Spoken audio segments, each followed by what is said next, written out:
আসসালামু আলাইকুম, স্বাগত জানাচ্ছি আরটিভির রাতের সংবাদে। আপনাদের সঙ্গে আছি আমি ফারিয়া শারমিন। অষ্টম দিনে গড়িয়েছে ইরান ইসরায়েলের সংঘাত নিরসনে সুইজারল্যান্ডের জেনেভায় 3 ইউরোপীয় দেশের প্রতিনিধিদের সঙ্গে বৈঠকে বসেছেন ইরানের পররাষ্ট্রমন্ত্রী আব্বাস আরাকচি। ইসরায়েলি হামলা বন্ধ না হওয়া পর্যন্ত যুক্তরাষ্ট্রের সঙ্গে কোনো ধরনের আলোচনা হবে না বলেও সাফ জানিয়ে দিয়েছেন তিনি। এর মধ্যেই পাল্টাপাল্টি হামলা করেছে ইরান ও ইসরায়েল। গৃহহীন হয়েছে 8,000-এরও বেশি ইসরায়েলি। ইমতিয়াজ আহমেদের রিপোর্টে থাকছে এরই বিস্তারিত।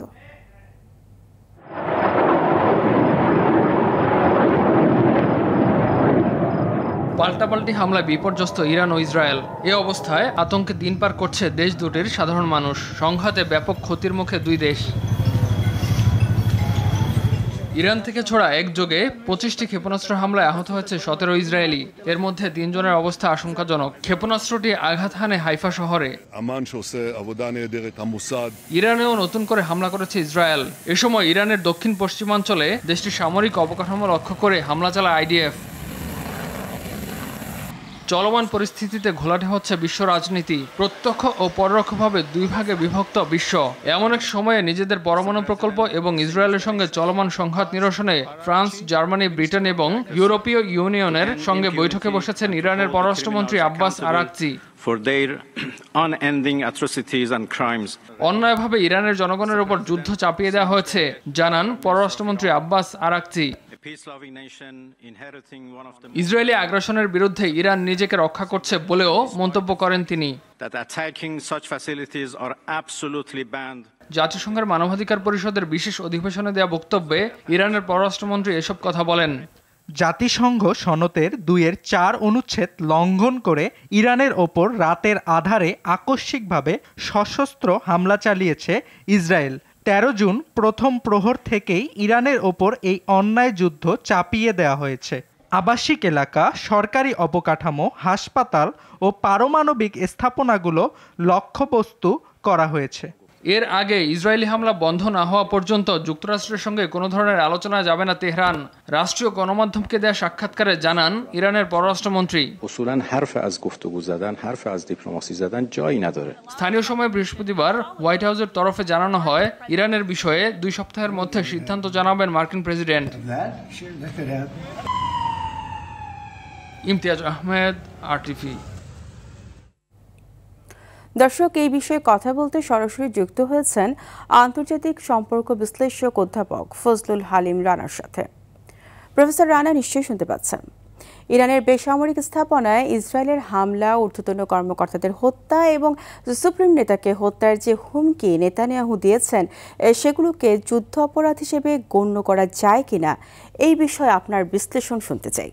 অর্থাৎ এটিকে যুদ্ধ অপরাধের সম্পৃক্ত করা যায়, কিংবা এই যে অপরাধ সংঘটিত হচ্ছে মানবতার বিরুদ্ধে, বিশেষ করে সাধারণ মানুষকে হত্যা এবং টার্গেট কিলিং, এগুলো হচ্ছে কি আপনার জেনেভা কনভেনশন 1949 যেটি রয়েছে তার সুস্পষ্ট লঙ্ঘন। ঠিক তেমনি রোম স্ট্যাটিউট, যেটা আমরা বলি আন্তর্জাতিক অপরাধ আদালতের যে সংজ্ঞায়ন রয়েছে মানবতার বিরুদ্ধে যে অপরাধ কিংবা যুদ্ধাপরাধ, সেগুলোর সুস্পষ্টতই এটি লঙ্ঘন, যে কারণে আমরা এটাকে যুদ্ধাপরাধ হিসেবে বিবেচনা করতে পারি। শুধু তাই নয়, আপনি যখন কোনো টার্গেট অ্যাসাসিনেশন তৈরি হয়, সেটি আপনার 1949-এর যে জেনেভা কনভেনশন সেটি যেমন সমর্থন করে না, ঠিক তেমনি আপনার রোম স্ট্যাটিউটও সমর্থন করে না। পাশাপাশি আপনি যদি দেখেন যে ইসরায়েল যে কাজটি এখন করছে, সেটি হচ্ছে গিয়ে শুধুমাত্র যে সিভিলিয়ানদেরকে হত্যা করা হচ্ছে তেমনটি নয়, অর্থাৎ বেসামরিক লোকদের নয়, পাশাপাশি সামরিক এবং টার্গেট কিলিং, এবং এরও আমরা বলতে পারি যেটি ভয়ঙ্কর ব্যাপার, সেটা হচ্ছে গিয়ে একজন রাষ্ট্রের রাষ্ট্রনায়ক কিংবা সুপ্রিম লিডার যিনি রয়েছেন তাকে হত্যা করার সুস্পষ্ট হুমকি তারা দিয়েছেন। কাজে এই পুরো বিষয় যদি আপনি মানবিক জায়গা থেকে দেখেন, আপনার সুস্পষ্ট লঙ্ঘন। আপনাকে অনেক ধন্যবাদ আমাদের সময় দেওয়ার জন্য। ইসরায়েলি গণহত্যা, আগ্রাসন ও ইরানের হামলার প্রতিবাদে বাংলাদেশ সহ ফুঁসে উঠেছে বিশ্ব। জুমার নামাজের পর দেশে দেশে এই প্রতিবাদ বিক্ষোভ ছড়িয়ে পড়ে। ইসরায়েলকে 1 নম্বর সন্ত্রাসী উল্লেখ করে বয়কট করার আহ্বান জানিয়ে প্রতিবাদীরা বলেন, ইসরায়েল মধ্যপ্রাচ্যের বিস্ফোরা, খোদ তেল আবিবে যুদ্ধ বন্ধের দাবি জানিয়ে ইরানকে সরি বলেছে ইসরায়েলিরা। ওয়াশিংটনে হোয়াইট হাউসের সামনে ট্রাম্পের প্রতি ইসরায়েলকে সহায়তা বন্ধের দাবি জানান বিক্ষোভকারীরা। আরও জানাচ্ছেন AR বাদল। 13 জুন ভোর রাতে ইরানের 8 শহরে কয়েকশো বিমান হামলা চালায় ইসরায়েল। এ হামলায় ইরানের সেনাপ্রধান ও ইসলামিক রেভলিউশনারি গার্ডের প্রধান সহ অন্তত 20 জন সামরিক কমান্ডার নিহত হন। ইসরায়েলি বাহিনীর সংঘাত এ হামলার মধ্য দিয়ে ব্যাপকতা পায়। এর আগে থেকেই বিশ্ববিবেকের সামনে ফিলিস্তিনে গণহত্যা চালিয়ে আসছিল ইসরায়েল। আমেরিকার সহায়তায় ইসরায়েলের এমন নোংরা হামলা ও গণহত্যার প্রতিবাদে বিক্ষোভে ফেটে পড়ে সাধারণ মানুষ। বাংলাদেশের জাতীয় মসজিদ বায়তুল মোকাররমে জুম্মার নামাজ আদায়ের পর প্রতিবাদ ও বিক্ষোভ র্যালি হয়।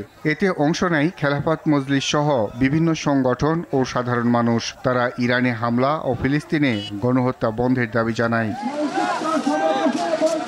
স্পেনের মাদ্রিদে যুদ্ধ বন্ধ না করলে ইসরায়েলকে বয়কটের আহ্বান জানায় বিক্ষোভকারীরা। পাকিস্তানের লাহোরেও ইরানে হামলা বন্ধের পাশাপাশি ইসরায়েলের বিরুদ্ধে বিশ্বকে জেগে ওঠার আহ্বান জানায় প্রতিবাদীরা। কানাডার টরন্টোতে ইসরায়েলের বিরুদ্ধে বিশ্বকে এক হওয়ার আহ্বান জানানো হয়। তেল আবিবে যুদ্ধ বন্ধের দাবি জানিয়েছে ইসরায়েলের শান্তিকামী বিক্ষোভকারীরা। যুদ্ধ বন্ধে ভেনিজুয়েলায় ইরানের পক্ষে ইসরায়েল বিরোধী সমাবেশ করে প্রতিবাদ জানায় বিক্ষোভকারীরা। ইসরায়েলকে 1 নম্বর সন্ত্রাসী রাষ্ট্র উল্লেখ করে নিউ ইয়র্কে হোয়াইট হাউসের সামনে প্রতিবাদ করে সে দেশের শান্তিকামী সাধারণ মানুষ।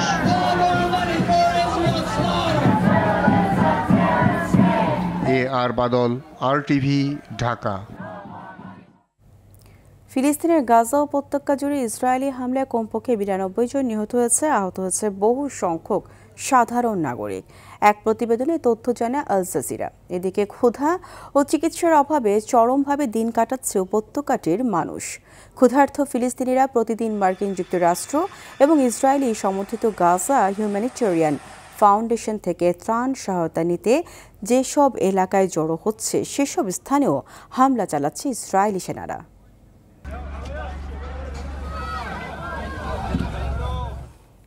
এবার অন্যান্য প্রসঙ্গ। দেশের সব মানুষ তারেক রহমানের দেশে ফেরার অপেক্ষায় রয়েছে। খুব শিগগিরই তিনি দেশে ফিরবেন এবং সেই প্রস্তুতি নিচ্ছেন বলে জানিয়েছেন বিএনপির স্থায়ী কমিটির সদস্য আমির খসরু মাহমুদ চৌধুরী। এদিকে বিএনপির মহাসচিব মির্জা ফখরুল ইসলাম আলমগীর বলেছেন, গত 15 বছরে দেশের প্রতিটি প্রতিষ্ঠানকে পদ্ধতিগতভাবে ধ্বংস করা হচ্ছে, তবে এখন আমাদের সামনে সুযোগ এসেছে দেশকে নতুন করে গড়ে তোলার। আব্দুর রহিমের রিপোর্টে থাকছে এর বিস্তারিত। বিএনপির স্থায়ী কমিটির সদস্য আমির খসরু মাহমুদ চৌধুরী জানিয়েছেন, খুব শীঘ্রই দেশে ফিরবেন তারেক রহমান। এ নিয়ে প্রস্তুতিও চলছে। শুক্রবার রাজধানীর কাটাবনে একটি মসজিদে গণফোরাম সভাপতি প্রয়াত মোস্তফা মহসিন মন্টুর মিলাদ মাহফিলে অংশ নিয়ে সাংবাদিকদের প্রশ্নের উত্তরে এসব কথা বলেন তিনি। উনি দ্রুত দেশে আসবেন এবং ওনার প্রস্তুতি চলছে দেশে আসার। দেশের মানুষ, বিএনপি, জনগণ সবাই ওনার অপেক্ষায় আছে, ওনার প্রতীক্ষায় আছেন। উনি সেটা ভালোভাবে বুঝেন, উনি প্রস্তুতি নিচ্ছেন। যে কোনো সময় উনি একটি দিনক্ষণ সিদ্ধান্ত নিয়ে দেশে চলে আসবেন। এছাড়াও পোস্টার বাতিল, নির্বাচন সংক্রান্ত আরপিও সংশোধনের বিষয়ে বলেন, প্রক্রিয়া সুসংহত করতে এ ধরনের আলোচনা অপরিহার্য বলেও মন্তব্য করেন তিনি। এগুলোর জন্য যা যা প্রয়োজন আগামী দিনে আমি নিশ্চিত রাজনৈতিক দলগুলোর সাথে আলাপ আলোচনার মাধ্যমে এই সিদ্ধান্তগুলো নেওয়া হবে। এদিকে ঠাকুরগাঁওয়ে শহীদ মোহাম্মদ আলী স্টেডিয়ামে মির্জা রুহুল আমিন স্মৃতি ক্রিকেট টুর্নামেন্ট ফাইনাল খেলা ও সমাপনী অনুষ্ঠানে যোগ দিয়ে বিএনপির মহাসচিব মির্জা ফখরুল ইসলাম আলমগীর বলেন, টানা 3 বার অবৈধভাবে ক্ষমতায় থেকে আওয়ামী লীগ সব প্রতিষ্ঠানকে ধ্বংস করে দিয়েছে। এখন সময় এসেছে সেই ধ্বংসস্তূপ থেকে নতুন করে দেশ গড়ে তোলার। যে আজকে আমাদের একটা নতুন করে একটা সুযোগ সৃষ্টি হয়েছে ছাত্র জনতার অভ্যুত্থানের মধ্য দিয়ে। অনেক প্রাণ গেছে, এই দেশটাকে গড়ে তোলার দায়িত্ব আমাদের। গত 15 বছরে এই দেশের প্রতিটি প্রতিষ্ঠানকে ধ্বংস করা হয়েছে। তো এখন সময় এসেছে এটাকে নতুন করে আবার গড়ে তুলবার। বিএনপির মহাসচিব বলেন, ঐক্যবদ্ধভাবে কাজ করে গণতান্ত্রিক পরিবেশ সৃষ্টি করতে হবে। তিনি এসেছেন। আব্দুর রহিম, RTV, ঢাকা। আগামী রবিবার নিবন্ধনের আবেদন করবে জাতীয় নাগরিক পার্টি এনসিপি। সন্ধ্যায় রাজধানীর বাংলা মোটরে দলটির অস্থায়ী কেন্দ্র কার্যালয়ে সংবাদ সম্মেলনে এই কথা জানান দলটির সদস্য সচিব আক্তার হোসেন। এদিকে ৩০০ আসনে এনসিপি নির্বাচন করবে কিনা তা নির্বাচনের আগে জানানো হবে বলে জানিয়েছেন দলটির উত্তরাঞ্চলীয় অঞ্চলের প্রধান সংগঠক সার্জিস আলম। এছাড়া দলের কর্মীদের নিয়ে মিথ্যাচার করায় সংশ্লিষ্ট গণমাধ্যম ও ব্যক্তির বিরুদ্ধে ব্যবস্থা নেওয়া হবে বলেও জানানো হয়। আর বাদলের আরও একটি রিপোর্ট। কোটা থেকে বৈষম্য বিরোধী আন্দোলন, তারপর সরকার পতনের এক দফা চলে জুলাই থেকে আগস্ট পর্যন্ত। জুলাই আন্দোলনের মাধ্যমে জন্ম নেয়া রাজনৈতিক দল জাতীয় নাগরিক পার্টি এনসিপি এতদিন দল হিসেবে নাম ঘোষণা করলেও এবার নিবন্ধন ও নির্বাচনের দিকে এগুবে দলটি। সংবাদ সম্মেলনে এমন ঘোষণা দিয়ে দলের সদস্য সচিব আক্তার হোসেন সংগঠনের গঠনতন্ত্রের বিষয়েও ব্যাখ্যা দেন। দলের নিবন্ধন প্রক্রিয়াকে এগিয়ে নেওয়ার জন্য নির্বাচন কমিশনে জাতীয় নাগরিক পার্টির পক্ষ থেকে নিবন্ধনের বিষয়ে আবেদন দাখিল করার বিষয়ে আমরা সম্মত হয়েছি। কেন্দ্রীয় কমিটির সভাপতি এবং সাধারণ সম্পাদক সারা দেশের ন্যাশনাল কাউন্সিলের ভোটে তারা নির্বাচিত হবেন এবং কোনো ব্যক্তি তার জীবদ্দশায় 2 বারের বেশি সাধারণ সম্পাদক বা 2 বারের বেশি সভাপতি থাকতে পারবেন না। দলটির উত্তরাঞ্চলীয় অঞ্চলের প্রধান সংগঠক সার্জিস আলম বলেন, সকল নিয়ম মেনে আবেদন করা হবে, তবে নিবন্ধনে নির্বাচন কমিশন অসহযোগিতা করলে সমস্যা চিহ্নিত করে ব্যবস্থা নেওয়া হবে। নিবন্ধনের জন্য রাজনৈতিক দল হিসেবে যে শর্তগুলো পূরণ করা দরকার সেগুলো পূরণ করে যাই। আমরা মনে করি যে নির্বাচন কমিশন অবশ্যই তাদের জায়গা থেকে এক্ষেত্রে যে কোনো রাজনৈতিক দলের সাথে অন্য কোনো পন্থা বেছে নেওয়ার সুযোগ নেই। স্বচ্ছ ও সুষ্ঠু নির্বাচনের প্রতিবন্ধক হিসেবে যে কেউ যদি দাঁড়ায় তাদের বিরুদ্ধে আমরা আমাদের জায়গায় কতটি আসনে নির্বাচন করব, 300টি আসনেই করব নাকি 200টি আসনে করব, এই সিদ্ধান্ত গৃহীত হলে অবশ্যই আমরা আপনাদেরকে জানাবো। এদিকে ফটোকার্ড তৈরি করে দলের সদস্যদের নিয়ে যারা মিথ্যাচার করছে তাদের বিরুদ্ধে ব্যবস্থা নেওয়া হবে বলেও জানান তিনি। আমাদের নারী সদস্যদেরকে এভাবে সোশ্যাল মিডিয়া অনলাইনে মিথ্যা তথ্যের উপরে, মন গড়া তথ্যের উপরে এভাবে তাদেরকে নিয়ে কুরুচিপূর্ণ যে মন্তব্য করা হয়েছে এগুলোর বিরুদ্ধে ব্যবস্থা নেওয়ার জন্য আমাদের সিদ্ধান্ত আজকে গৃহীত হয়েছে। জুলাইকে কেন্দ্র করে মাসব্যাপী নানা কর্মসূচি হাতে নেওয়া হয়েছে বলেও এ সময় জানানো হয়। নানাবিধ কর্মসূচি গ্রহণের সিদ্ধান্ত গ্রহণ করেছে। আর বাদল, RTV, ঢাকা। ময়মনসিংহের ফুলপুরে বাস মাহিন্দ্রার মুখোমুখি সংঘর্ষে 6 জন নিহত হয়েছে, আহত হয়েছেন আরও 4 জন। পুলিশ জানায় রাত 8টার দিকে কুরিয়ার ব্রিজের কাছে ঢাকাগামী শ্যামলী বাংলা পরিবহনের যাত্রীবাহী বাসের সঙ্গে মাহিন্দ্রার মুখোমুখি সংঘর্ষ হয়। এতে ঘটনাস্থলেই মারা যান 6 জন। দুর্ঘটনার পর বিক্ষুব্ধ জনতা বাসে আগুন দেয়। এদিকে বিকেলে ময়মনসিংহের কোধাল ধরে অ্যাম্বুলেন্স এবং সিএনজির মুখোমুখি সংঘর্ষ হয়। এতে ঘটনাস্থলে মারা যায় 2 জন সিএনজি যাত্রী। হাসপাতালে নেয়ার পথে মারা যায় আরও 1 জন। এছাড়া বিকেলে নাটোরের বনবেল ঘড়িয়ায় বাস ও সিএনজির সংঘর্ষে ঘটনাস্থলে 2 জন এবং হাসপাতালে নেয়ার পর আরও 2 জনের মৃত্যু হয়।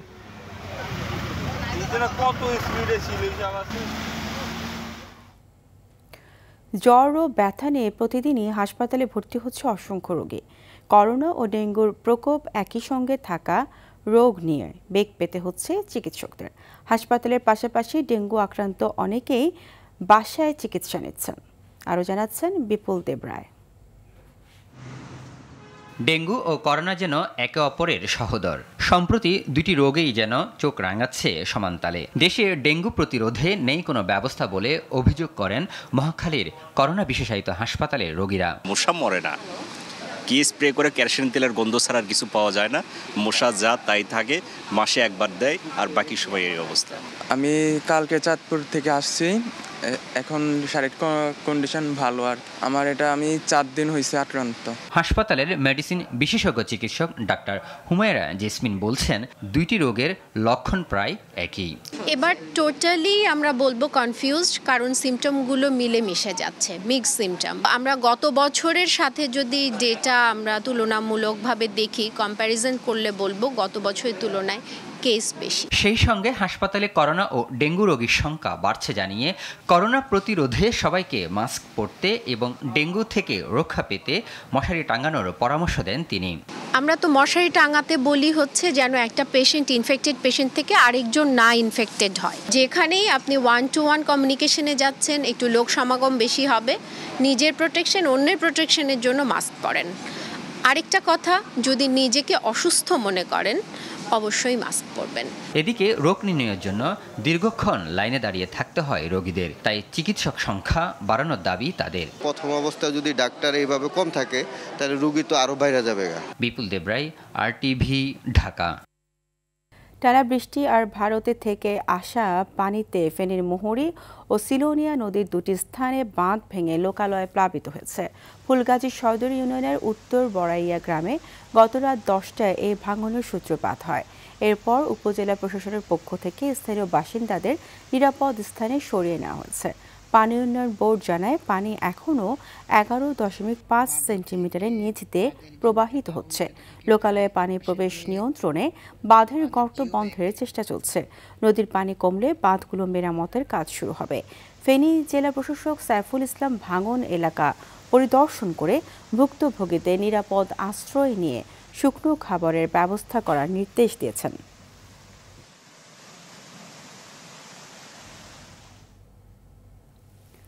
গভীর সমুদ্রের নিম্নচাপের প্রভাবে ভোলায় বৈরী আবহাওয়া বিরাজ করছে। জারি করা হয়েছে 3 নম্বর সতর্ক সংকেত। এতে ভোলা, লক্ষ্মীপুর, ভোলা, মনপুরা সহ 5টি নৌরুটের লঞ্চ চলাচল বন্ধ রেখেছে BIWTA। ফলে ইলিশা ঘাটে আটকা পড়েছেন কয়েক হাজার যাত্রী। জীবনের ঝুঁকি নিয়ে অনেকে ট্রলার ও স্পিড বোটে চলাচল করছে। কর্তৃপক্ষ জানিয়েছে, নিষেধাজ্ঞা অমান্য করলে আইনানুগ ব্যবস্থা নেওয়া হবে। ভোলায় গত 24 ঘন্টায় 10 মিলিমিটার বৃষ্টিপাত রেকর্ড হয়েছে।